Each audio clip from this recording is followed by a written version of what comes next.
In this video, we are going to discuss about domain name system. It is used to map domain names or host names to IP addresses. What is the need of domain name system? What would happen if all the computers around the world are represented using IP address?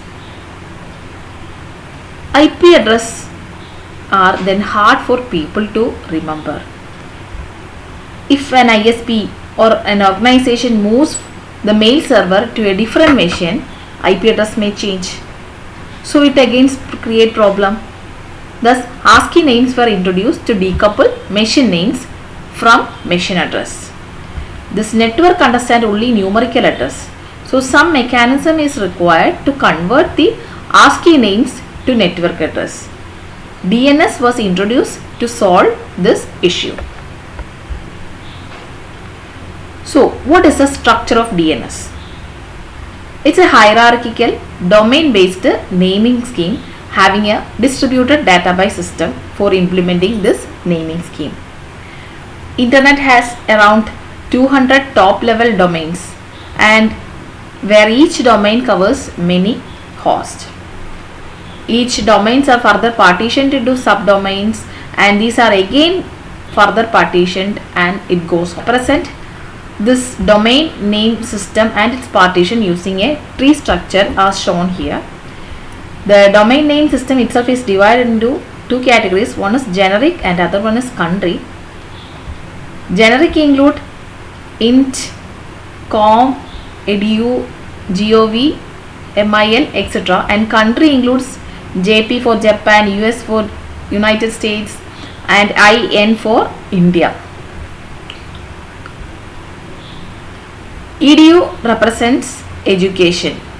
So all the domains which has an extension .edu comes under educational category. For example, Yale University, and they can further partition the domain into subcategories for based on department. For CS it is CS, for English it is ENG. Then AI comes under CS, and AI is further divided into robot. So these are the original generic domains. Com represent commercial, EDU education institution, GOV government, INT international organization, MIL the US armed forces, NET network providers, ORG non-profit organizations. Country domains include only one entry for every country. So how the domain is named? Each domain is named by the path upward from it to the root, and the components are separated using dot. Thus, engineering department at Sun Microsystem can be represented as engineering department under Sun Microsystem, eng.sun.com. So here is an example, eng.sun.com. Then domain names are case sensitive, edu. These three represents the same meaning. Now component names can be up to 63 characters long, and full path names must not exceed 255 characters. So this is now working of DNS resolver. So to map a domain name onto an IP address, an application program calls a library procedure called a resolver. The argument to be passed is the name, domain name. So what resolver does is that it sends a UDP packet to the local DNS server. The local DNS server will look into the table and returns the IP address if it exists. The application program then can establish a TCP and a connection with the destination IP address it received from the resolution process. If it is a UDP connection, it can send UDP packets. So that is a working of DNS resolver. Now, how to create a new domain? Permission is required to create a new one. Once a new domain has been created and registered, subdomains can be created by the organization without getting permission from any higher authority. Naming follows organizational boundaries, not a physical network. Now coming to resource records. So what is resource record? Every domain, whether it is a single host or a top level domain, can have a set of resource records. For a single host, the most common resource record is just its IP address. For an organizational one, it has a set of field.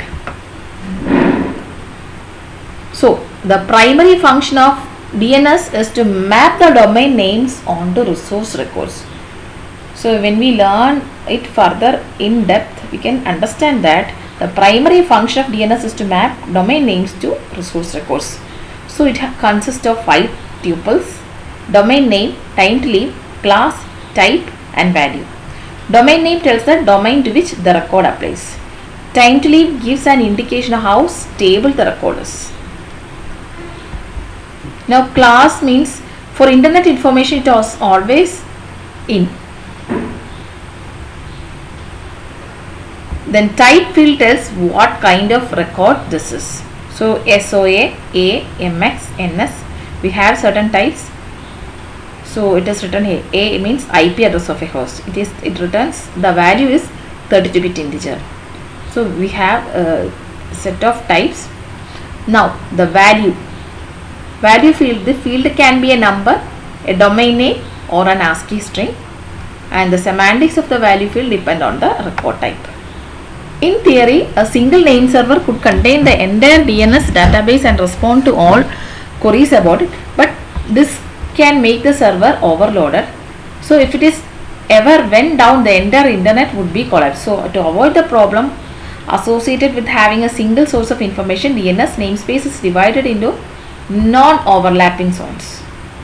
One possible way is to divide the namespace into zones. Each zone contains some part of the tree and also contains name servers holding the information about that zone.